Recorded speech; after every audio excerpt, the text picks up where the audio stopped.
welcome everyone to the webinar. And the topic of the webinar today is from the US to the EU, taking control of your PCN and UFI compliance. We have tried to make it a little specific for US customers. That's why we have a title also that it's exclusive webinar for US-based exporter formulators. The companies in US who are exporting chemical formulations into the EU. So myself is Devanshu Chawla from Reach Law India, and today I will be the whole sole presenter and speaker of this webinar. And I operate upon all chemical safety related operations at Reach Law. So these are the topics we would be covering today. So the main topics of this webinar would be the EU PCN basics, very basics of EU PCN. What is EU PCN? The introduction and other key aspects of the PCN regulation, and US-based exporter formulators. We will cover that how to submit your very first PCN notification and how you can manage your UFI, and also your role as a US exporter formulator in the PCN supply chain. And very important thing, role of commercial representative, we will cover it, and supporting your EU customer. If you are a EU US based entity, then how you can support your EU customer in compliance with PCN and UFI. We will also cover it. And yes, this is very important, that safety data sheet, role in PCN, uh, and CLP revision aspects and how it is affecting the PCN, what new changes have come across the companies in PCN notification. Some changes have come in Euclid format as well related to the new CLP classification, so we will cover it. And yes, very important, some real world tips for effective EU PCN and UFI management, very practical tips based on or practical experience of handling more than 500 plus notifications in past year with different companies, handling very wide broad category of products. And yes, last is a Q&A session. So this is I would be very quick in covering this brief introduction about Reach Law, that we have offices in different locations covering UK, EU, Finland office is the main headquarter, Ukraine, Turkey, and Korea and India, and we are supporting from different locations. And this is we established in 2006 and currently have offices in 7 countries, and we have definitely we cater different kind of services roaming around chemicals and toxicology, and 20 plus local partners and 10 different plus local language support.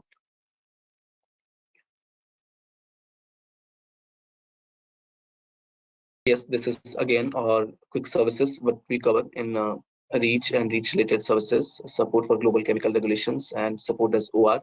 We also support on registration related activities, be it registration, authorization, handling global inventories, product registry notifications, and any support related to CLP and GHS, SVHC consultancy, compliance audits, and clinics. So yes, we have a lot of videos already available on our YouTube. If you want to have any guidance on any topic related to chemical regulations for EU and other EU Reach like regulations adopted in similar countries, you can always visit our YouTube channel and can gain more knowledge. Also, we have additional support on PCN and raw material compliance support, SDS and ESDS authoring as well, and we also have a chemical newsletter. This is a short disclaimer just for the reference.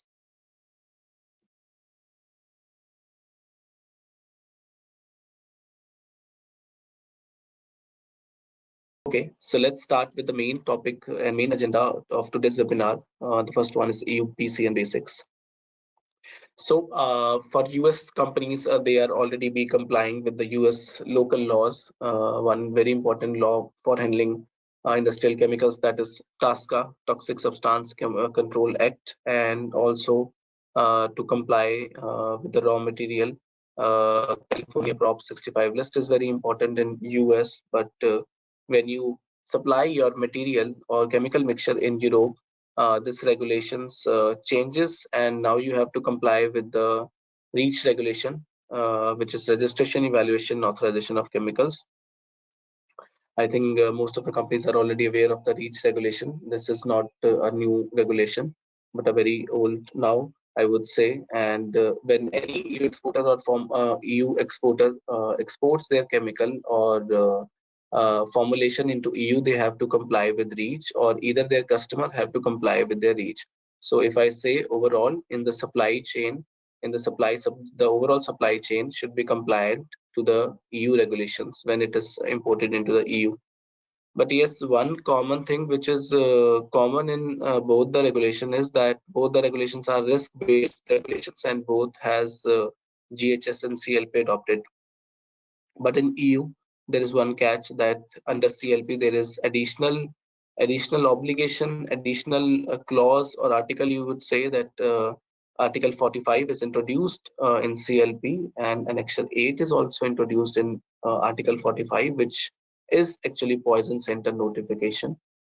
So what is poison center notification? It's a very simple and basic funda that if any company ABC is placing any hazardous mixture into the EU 27, if I say hazardous, then by that I mean human health hazard and physical hazard. Environmental hazardous mixtures are voluntarily required PCN notifications, but not needed. They are exempted. But if you have in your SDS or mixture H codes available, then it's this mixture is requiring the PCN. So a certain set of information is required to be sent to the local poison centers of the member states. If the company ABC of US is supplying their hazardous chemical mixtures to Germany, then they need to send a certain set of information to the Germany local poison center. So this concept is a PCN. This is what is PCN notification, that notifying certain set of information to the that country member state in which you are exporting your hazardous mixtures. The purpose of this PCN is right emergency treatment in case of unintentional exposure to hazardous mixture. So let's say if a person is unintentionally exposed to a mixture for which safety assessment has been done already, let's say if it is a biocidal product and that biocidal product is approved in Europe by the respective regulations, safety assessment has been done, but yes, the use direction is not accurately being followed, and some unintentional exposure happen, and the person has gone to the doctor or medical practitioner. So to treat this situation in accurate manner, the medical practitioner should have the accurate details of the product by which this person is exposed to. So medical practitioner can retrieve all that relevant information from the local poison center. So this is only possible, this channel is only possible when the company who is exporting into the Europe, or the supply chain, or the duty holder in Europe submit the relevant set of information to the local poison center, so that in such cases local poison center can provide the relevant information to medical practitioners, so that early and right treatment of the such kind of cases can happen. So this is the main purpose of PCN. So talking about past deadlines, that all the deadlines, I would say, the national transitional deadlines, including the national transitional deadlines, they all have been already passed. It has started in 2020 till 2024 for different kind of end users, for consumers, for professional, industrial, and at the end, nationally notified mixtures, those mixtures which were notified following the national regulations, but not the harmonized regulations. So PCN is a harmonized regulation, but if you talk about Germany local law, which requires PCN, so PCN notification is very old, by the way. It existed, years back, but now it is harmonized. So that nationally notified mixtures deadline is already passed, and now we are in 2025, and one inspection was also going under Ref 14 project of Europe, and in which they were verifying the labels, UFI, if those are correctly placed. UFI I would be covering later in the slides. The dossier quality, SDS, and other quality checks as well. Now we are expecting results, and those should come very soon, before the end of 2025, at least as per the announcement of the ICA. And I think if any outcomes comes, outcomes which demands companies to again go through the notifications, your customers definitely would be asking UFI if you have not obtained the UFI yet. So most of the companies had this practice that they had submitted the old CLP classifications, old data in the notifications, just because they were very close to deadline. And this was noticed by ECA that the right quality data was not followed. Hence, this inspections was required, and the companies are encouraged now to once again see their already notified dossiers and update them if they see that data was missing, or data is any data they have submitted inaccurate. They can update it. And if you did not get chance to obtain the UFI code, and you did not submit the PCN notification, now this is a chance that you can submit it. This is the beauty of PCN notification, that it covers very broad sector of products, very broad. All the industrial, professional, and consumer products which are circulating in the EU market, provided that they are classified as hazardous based on their health and physical effects, from adhesive to resins, fuels as well, and lubricants and greases, paints, coatings, sealants, air care products, how consumer household products like biocide detergents and dyes, pigments, even construction products, inks for printing, and other products are also available in the regulation, for which there are specific codes provided, and it falls under the EU PCS category. And for those products, PCN notification is required, and it is also covering all the end users, be it industrial and professional and consumers. But yes, in regulations, there are always some exempted products which are already covered in other regulations. If I talk about medical devices, cosmetics, drugs, food and feed products, they already have their dedicated regulations already present in the regulation, so they does not need any kind of additional safety submission like PCN1, and for products also radioactives and mixtures for scientific research and development also does not need any kind of notifications, and broad ones. And polymers also, as polymers are considered to be substances, Article 45 notification obligation do not apply to the polymer itself. However, there is a catch that if your polymer is placed on the market as a part of mixture, then you should indicate it as a component. So yes, I think in US also there are a lot of associations already, present there, dealing with specific kind of portfolios like for adhesives and sealants and coatings, lubricants, and material protection, and SOCMA as well, and American Chemistry Council. So we know that US market is rich with different kind of products categories, and the US also exports in large amount. I think this is data we got from CEFIC EU, and 15.8 billion euros is the value of the export of chemicals. So we know that this US companies might be struggling with the supply chain in handling UFI codes, in managing those UFI codes, and also managing their PCN notification due to lack of knowledge in the overall supply chain as well. And their customer also maybe not asking for UFI code from the US companies. But yes, if you have not yet generated UFI code and performed PCN, this is the time before authority enrolls outcomes of the inspection. You can do it before that. So there is also a small catch that while this regulation is harmonized, but still there is one derogation available to all the member states that they can adopt it in their manner, and there is a flexibility allowed to member states in adoption of this regulation. Like member states were still not connected with the ECA submission portal. That was one whole sole portal from which companies can submit the PCN notification to local member states. So Bulgaria is still accepting notification via national system, their own portal, but seems it is underway.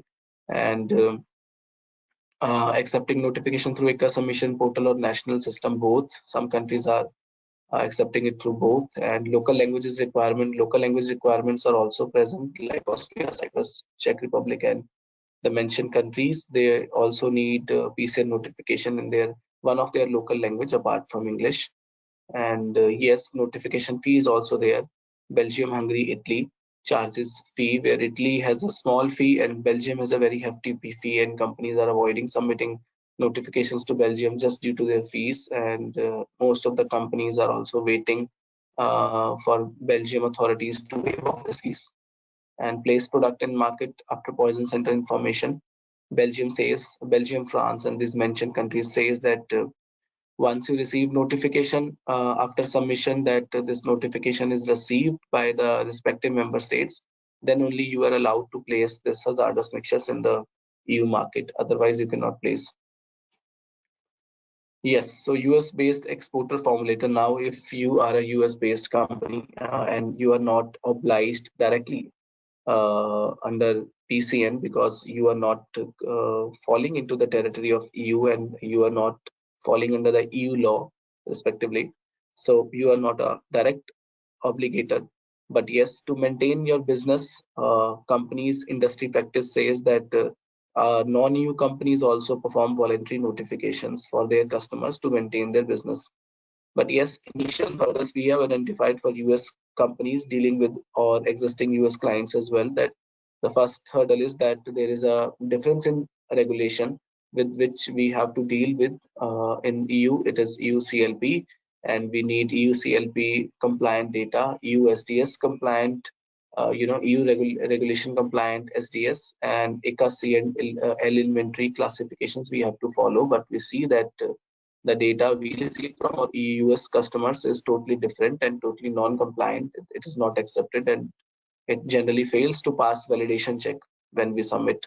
And US entity is actually non-duty holder. So some US companies struggles to understand that why they have to submit this voluntary notification. So I would be covering that certain amount of information in my further slides, but it's a struggle for some US companies who does not have initial knowledge on PCN and the EU regulations. They struggle to accept that we, as a non-duty holder, they have to perform this voluntary notification.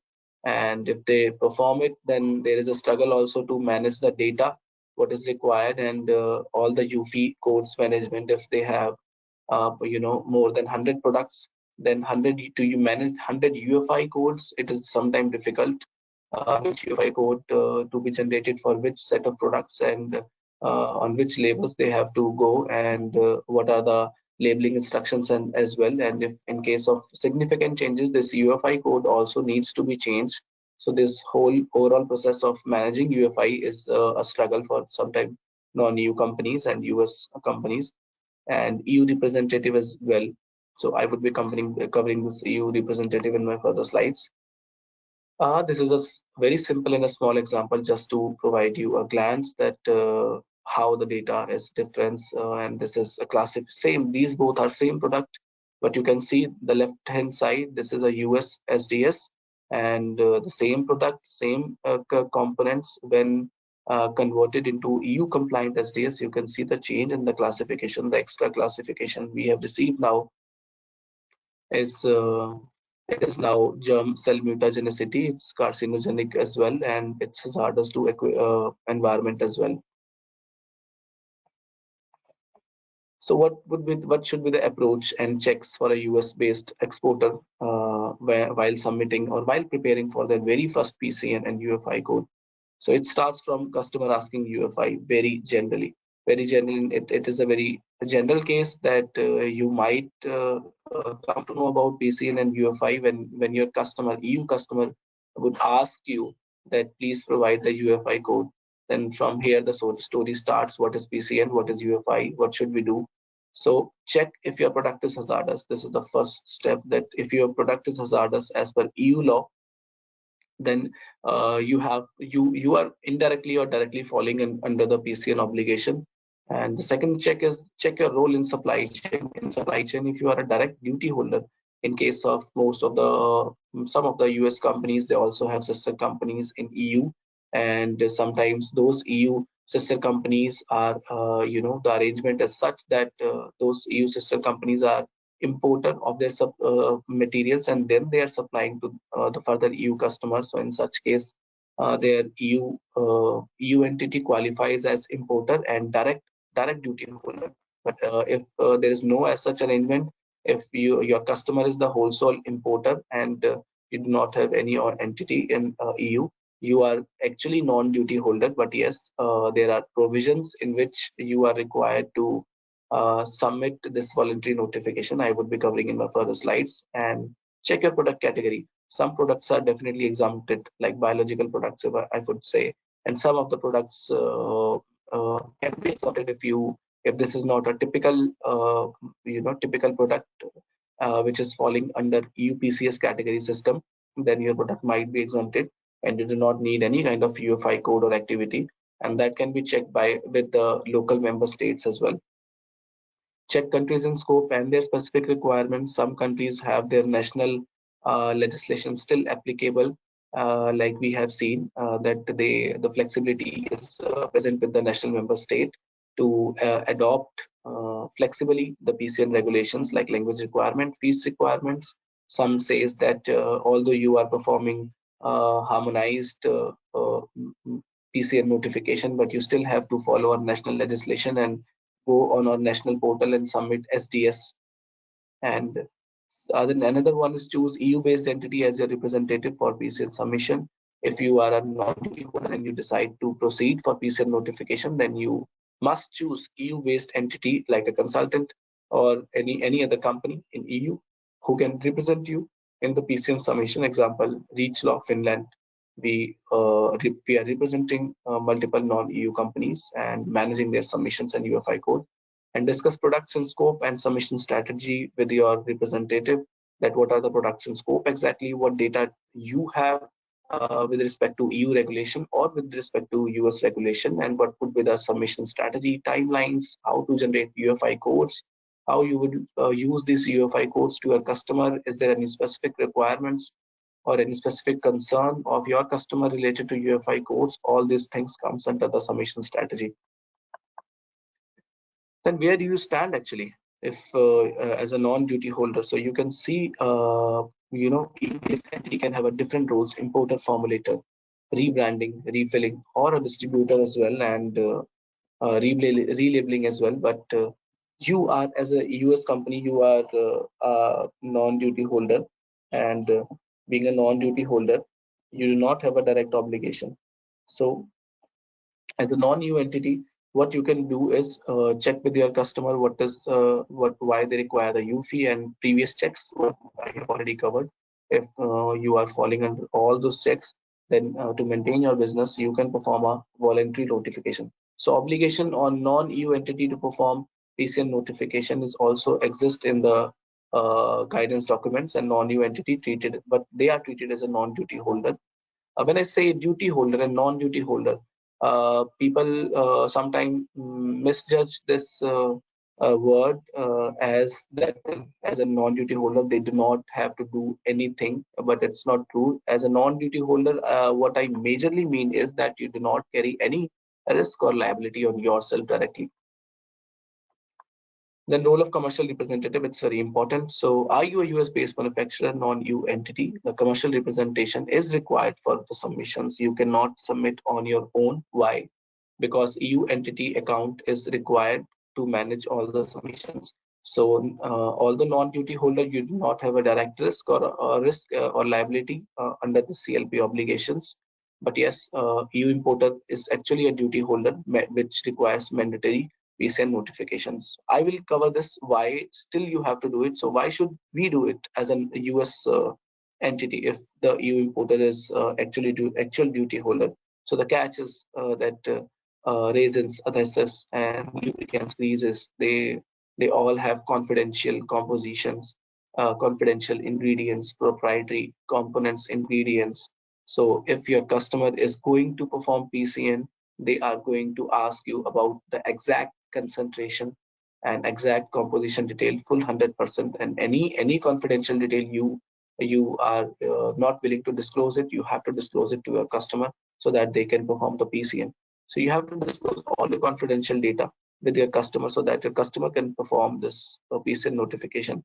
So this was totally identified under the PCN regulation, and there was a good clause, a good way for non-EU entity. They have prepared that all the non-EU entities and US-based companies can perform voluntary notification on their own. And once you perform this notification, you do not have to disclose any of your confidential data, but just share the UFI generated by you to your customer for their use. So they will use that UFI to maybe to perform another notification, because this is mandatorily required by EU importer. From their account, they will do it again, or maybe they will use their UFI directly on your label if they are not rebranding or relabeling or not doing anything. So industry practice is that companies are doing it via their OR. So if you are a chemical into chemical business and you have a mixtures and raw materials and you also have a EU based OR, ask your OR to cooperate with yourself to also perform this PCN notification if they have guidance on PCN.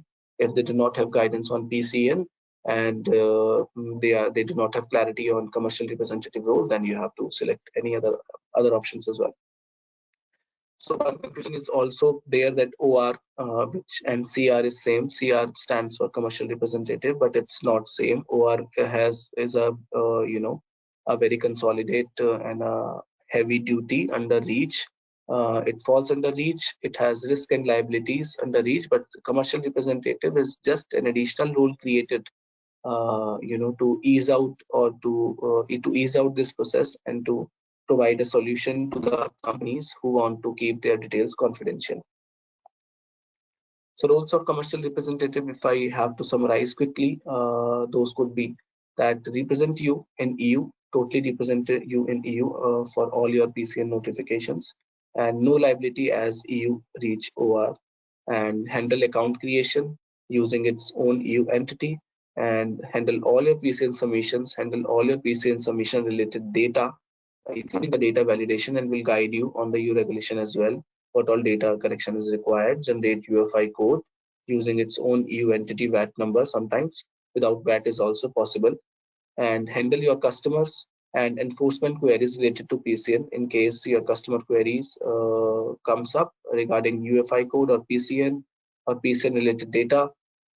And sometimes enforcement queries also expected to come related to PCN.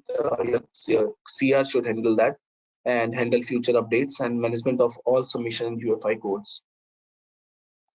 Now supporting your EU customer in PCN and UFI compliance. This is a small flow chart. If you are a non-EU supplier, non-duty holder, you do not have a direct risk under CLP for PCN notification, but you can always appoint EU-based legal entity, that is commercial representative, and you generate UFI code, UFI number 1, and you have done this voluntary PCN notifications, just having intention that you do not want to disclose your full composition to your EU customer.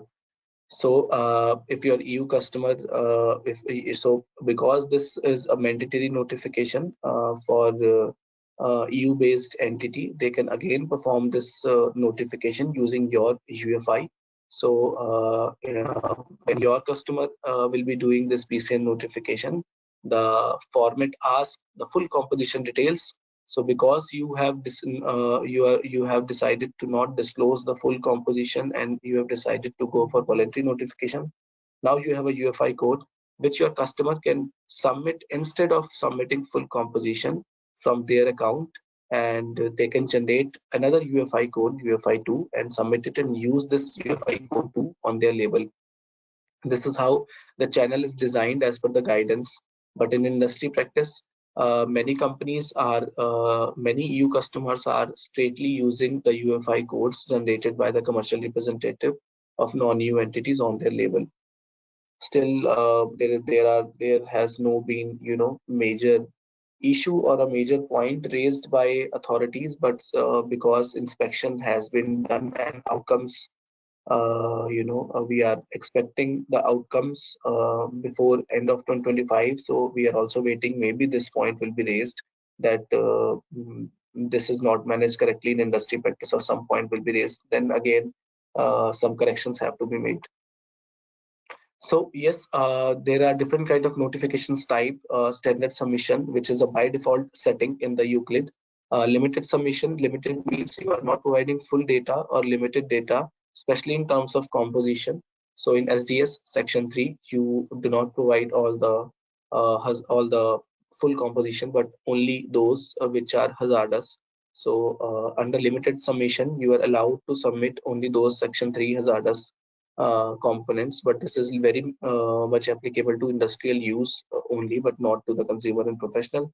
Group submission is also another option for multiple identical mixtures. If you have multiple mixtures which are very much identical in terms of compositions and physchem details and toxicological properties, you can also perform group submissions, but there are certain criteria you have to check before performing it. And voluntary, in case of exempted mixtures, in case your mixture is environmentally hazardous but not physical and human health, and other exempted product categories also exist for those. If you are performing, if let's say for non-hazardous products also, you can perform a voluntary notification for a good cause. So yes, there are again another types. If you are doing it a very first time, it is a very new notification. You have to select initial notification, then followed by updates and new significant changes. If you have made a very major change in the composition or toxicological profile, hazardous profile, which requires a new UFI code for the identification of the product, then a new significant change is required. So this is Annexure 8. Annexure 8 is basically nothing but a format in Euclid. It sets data requirements for PCN submission. So it asks you the dossier name, PCN number, which is auto-generated in Euclid, submission type, we have already discussed, notification type, we have already discussed, countries and active market, all the countries and market in which you are going to supply or in which your customer lies. Emergency contact is only limited to the industrial use limited submission, because you are not providing full composition, so you have to give a contact detail. In case a poison control center required the full composition detail, that emergency contact person can provide it. And mixture name, all the trade names and other identifiers may be a local language name in European language. Apart from English language, you have those identifiers. Legal entity who is submitting your notification. Then full mixture composition is required ideally, and identity of substance is very important.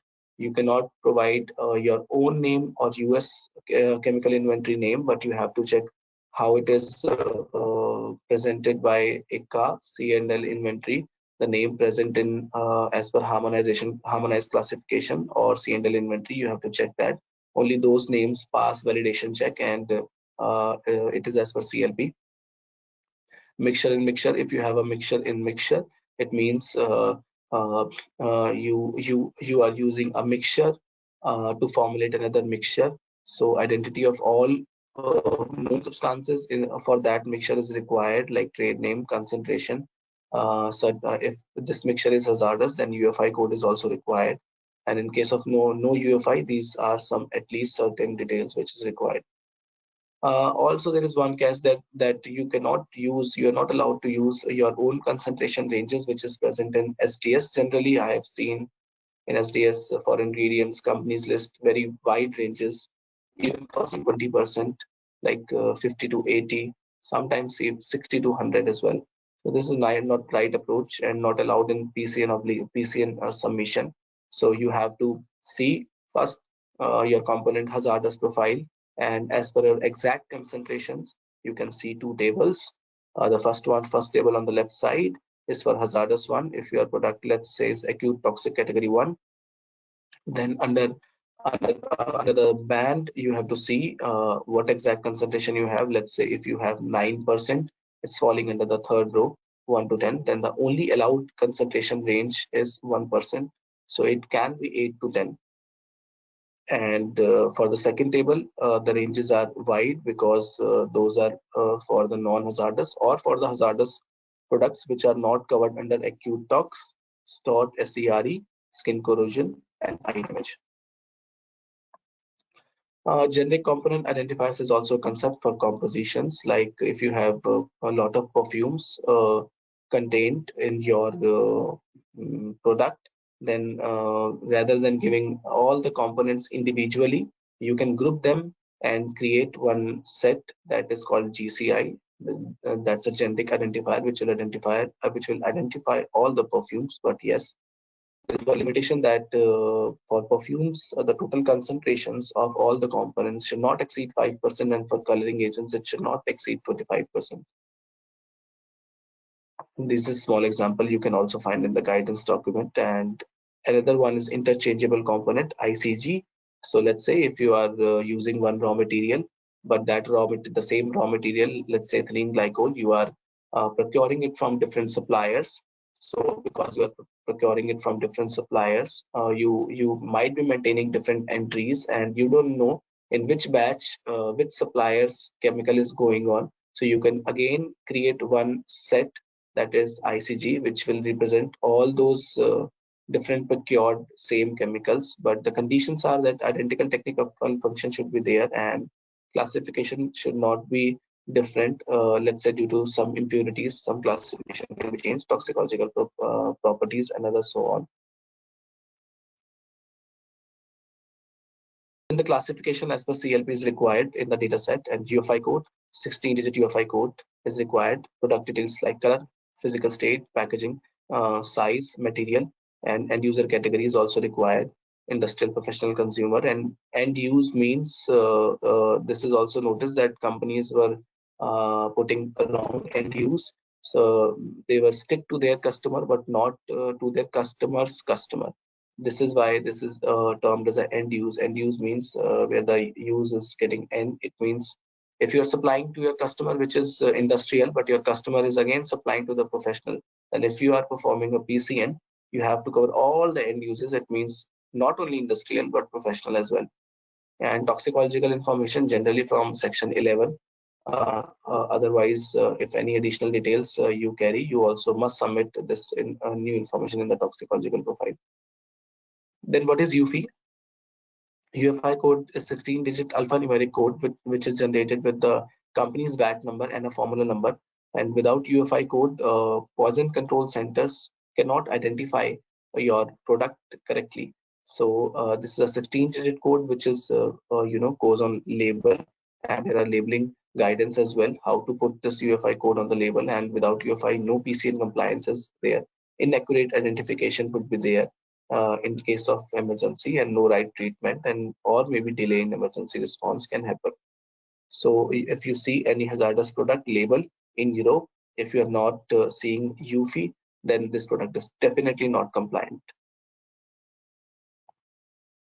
This is just a snapshot of UFI generator tool. How you can generate? You can just put a VAT number and a formulation number, and it will give you a UFI. And in case you have a lot of product, let's say 100 product, you can also on a one click can generate 100 UFIs.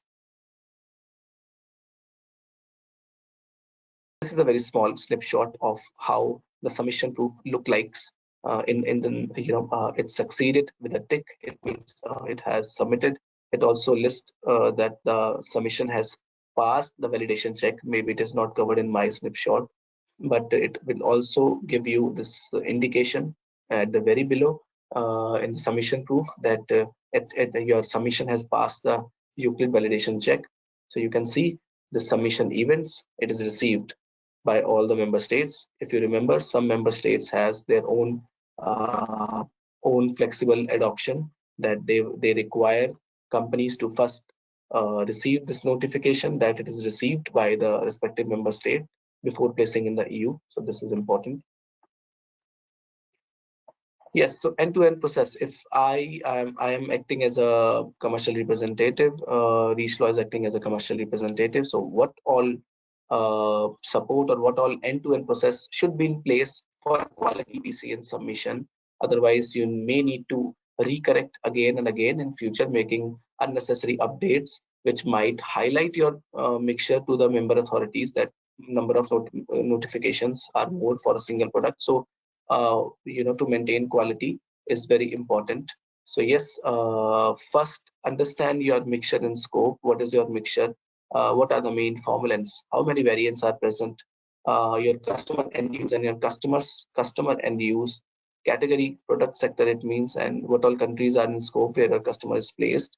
Once it is clear, you can go to the supplier details.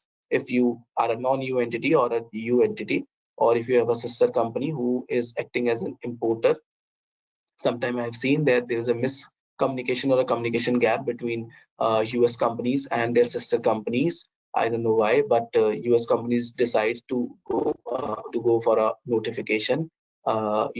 Even the scenario is that their sister companies importing the material first and then supplying to their customers. So this is a wrong approach. The actual notification should be done by their EU sister company as an importer, but I have seen US companies doing it via commercial representative. This is a wrong approach. So supplier details and supply chain identification is very important. Then building data checklist as per Annexure 8 is very important. The wrong data will not allow you to pass the validation check. So CLP compliant data is very much required, and understanding mixtures in scope. What all mixtures are in scope.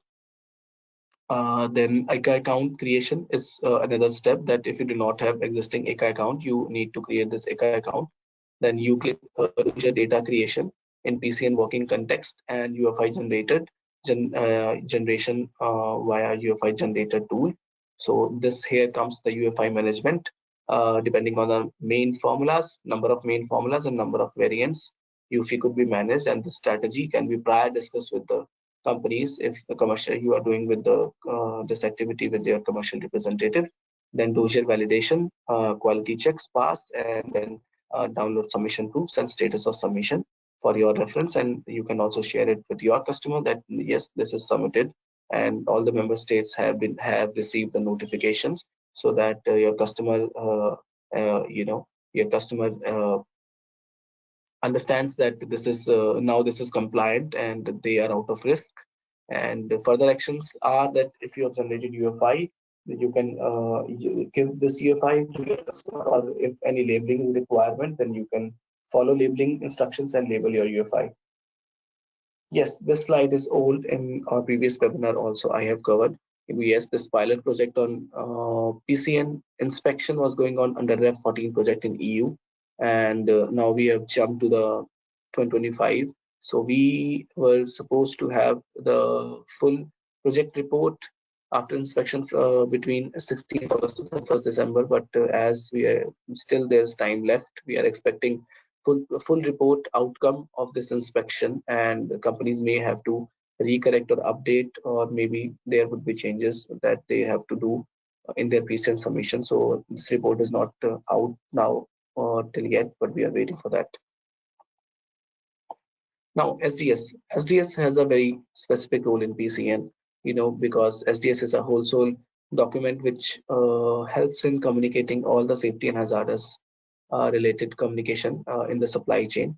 So in PCN, you will get most of the details in the SDS. So SDS quality should be maintained, and if with respect to the required regulation of EU.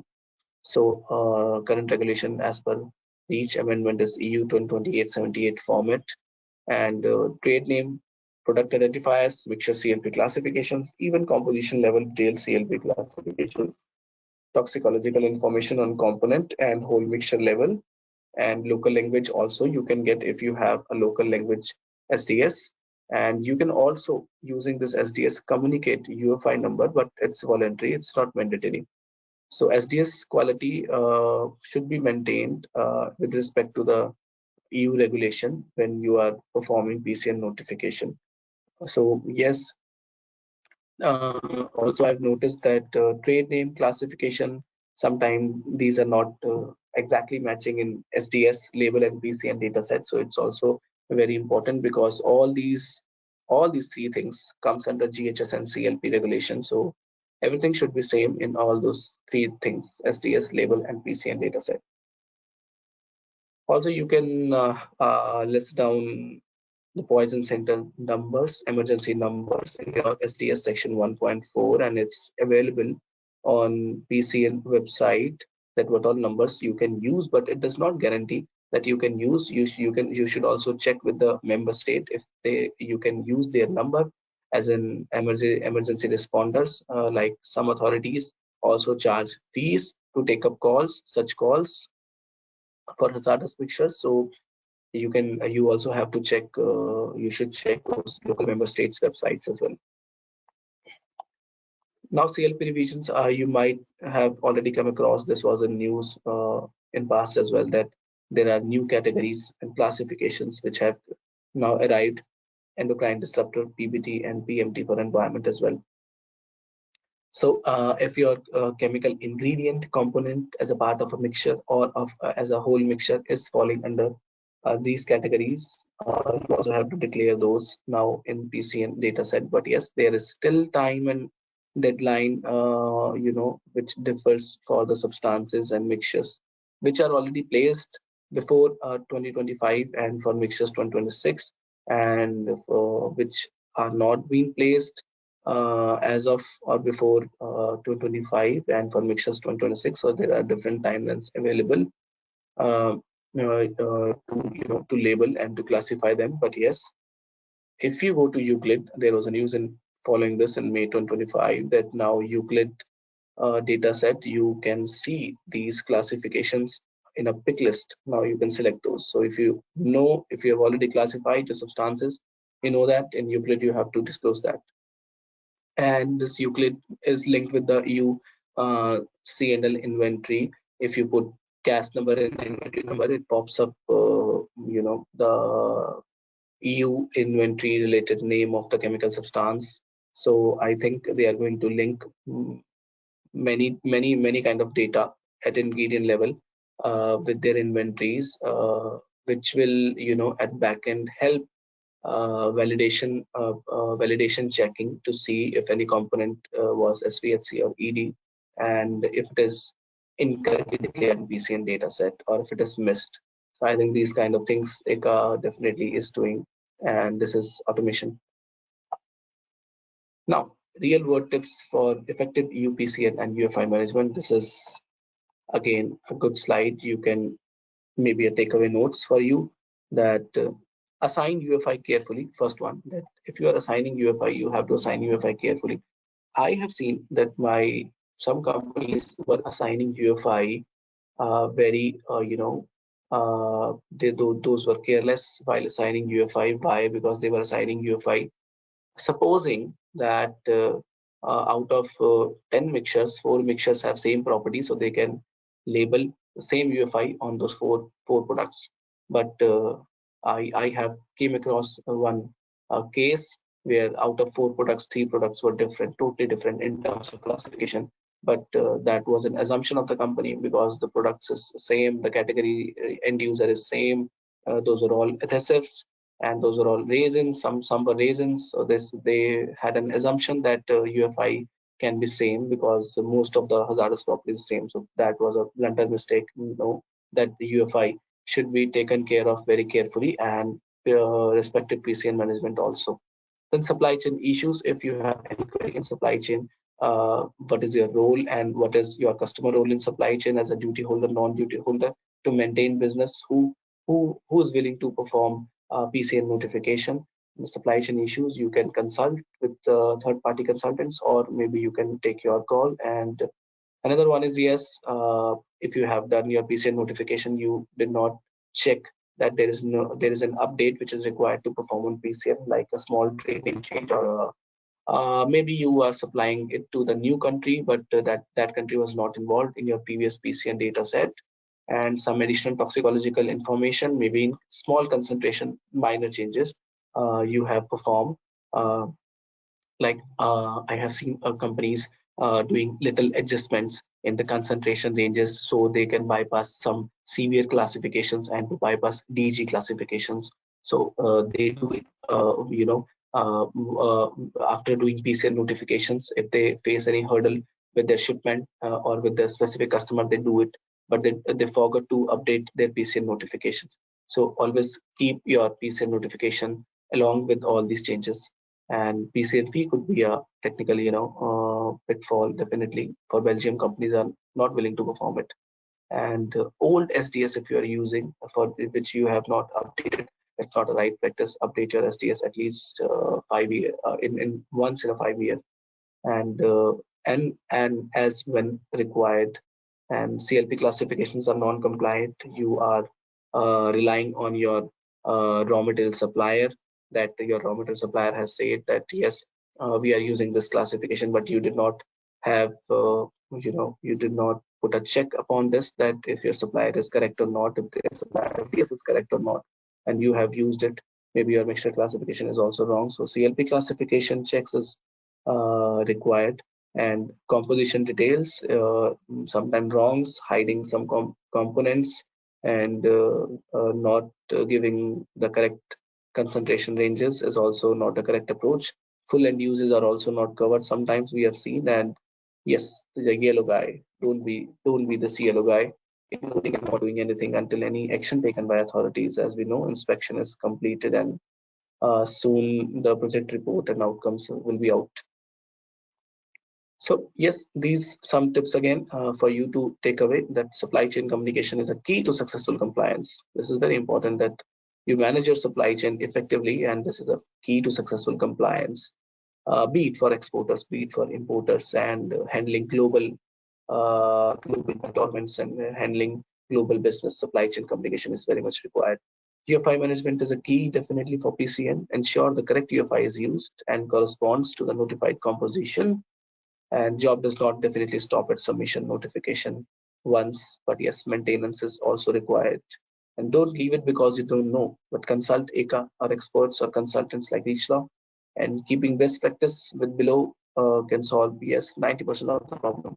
If you are good with the raw material compliance, if you are good with your CLP compliance, and safety data sheet is very much accurate, data which you have filled in safety data sheet is accurate, then you're 90% compliant. Be aware of upcoming changes from the CLP revisions, yes, affecting distributors, importers, labeling, starting from July 2026 and 2027. You have to be careful and have to look again on the CLP revisions, and what all, how you are affecting, how you are affected, and what all activities you again have to do. You need to see that. So yes, that was it. And we have also received one question from one company, that they are saying that what are the obligations for contract manufacturers and who make product that will be placed on the EU market by another party. So in this case, I would say that no obligation unless you are supplying in EU. If you are supplying in EU, then only you are under direct obligation. If you are not supplying in EU, then you do not have main obligation. Just identify your importer, EU importer, who is the EU importer, and talk to your EU importer that you are a direct obligator. You are a duty holder, and the main duty lies on you, and the rest of the case lies with how you want to do business and how you want to negotiate on the business part. In case your customer or importer is not willing to do that, then definitely you have to do it with the help of the commercial representative. Another question we received, that does PCN notification through commercial representative in EU on the behalf of US manufacturer release the European customers buying chemicals directly from the US manufacturer from the obligation of PCN notification, or do the EU importers still have to notify on their own notification further. So I think it is already covered that European entities has mandatory obligation. And if you remember, I have presented one flow chart where there were two UFIs generated, UFI 1 and UFI 2. So UFI 1 was generated by non-EU entity like US entity with the help of commercial representative, and the main intention was to hide and to not disclose your composition details. So ideal situation as per guidance says that your EU entity again have to do a notification from their account and generating another UFI code, UFI 2, for their label. But in industry practice, I frankly say that yes, companies are straightly using the UFI code generated by non-EU entities, commercial representative. I hope this answers your question. Otherwise, you can quickly drop again in the chat box. Another question we have is, how can I determine who is the importer according to the REACH definition? So yes, under REACH, a natural or legal person in the EU who places the substance, mixture, or article on the EU market is ideally, considered as importer. So, suppose if a US company sells directly to an EU customer, the EU customer, natural or a legal person, is typically, typically the importer, regardless of the Incoterms. But yes, if you have any specific query regarding Incoterms, we have some colleagues who have good knowledge on those. Maybe they can help them, and you can mail to us. So, okay, is PCN mandatory if EU plant receives product to be used as intermediate from US plant of the same company but different legal entity? So yes, PCN is mandatory if the EU plant will use the product as an intermediate as well, even if it comes from a US plant of the same company, because the obligation applies to, okay. So you are saying the chemical, if it is a substance, then no, because this PCN only applies on the mixture level. So if it is chemical intermediate only, you are talking about a substance, then there is no obligation under PCN. Another question, and are there any restrictions on submitting data for products classified for US dual use items? So US dual use items, I think they are subject to export control regulations. So sharing, certain technical or safety data sheet with EU authorities may require authorization or something. But I think this topic might be new for us, US dual use item. If you can share more information on US dual use items over the mail to us, we can definitely get back to you with the accurate information. But I think this is a good question. So, are there differences in responsibilities depending on whether a US company submits a mandatory PCN or a voluntary PCN? It was recommended to make a mandatory non-voluntary submission for hazardous products, even if the product company is not the importer due to its location outside the EU. So yes, mandatory PCN creates full legal responsibility under EU regulation, including providing complete safety information. If the US company is not the EU importer, then also a voluntary PCN notification can be done. So I would say just look upon the supply chain, how your supply chain is designed, what is your role. If you have a EU customer who is an importer, who is a direct importer, ask your EU importer to do it themselves as it is mandatory notification. But when they will ask you to disclose all the concentration ranges and all the confidential data, then it's your call to go with the commercial representative, and or you can provide all the confidential detail to your EU customer. So we have a couple of questions again.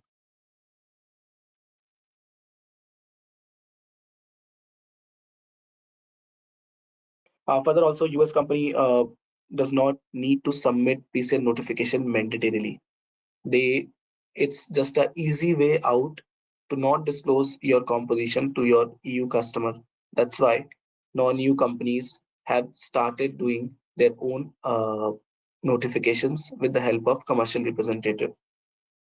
Okay, so next question. A US-based company supplies an EU safety data sheet to its customer in the EU, and the SDS and label mentioned in the EU sister company. In this scenario, is the sister company? Yes. If the sister company is importing your chemical mixture or substance, then definitely it's it's a direct importer, and then you can ask the sister company to do this notification.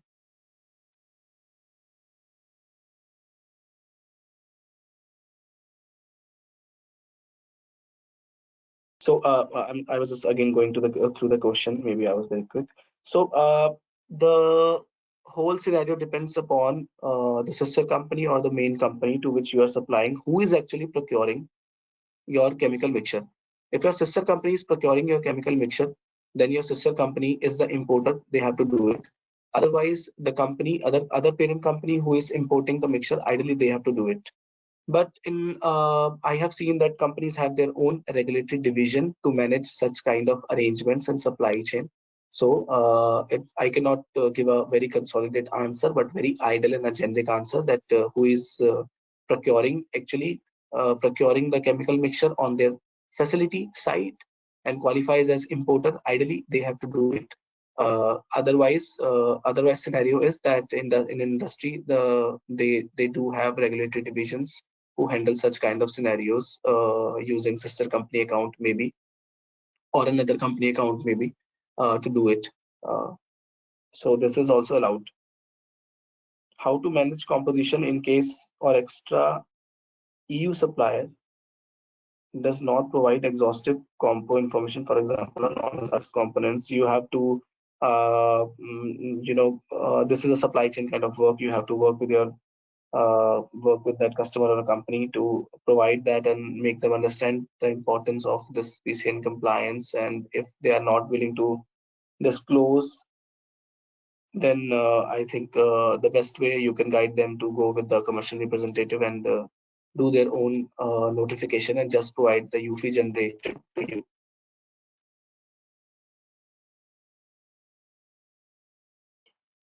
Okay, for voluntary notification, do we still have fee obligation in Belgium and Italy?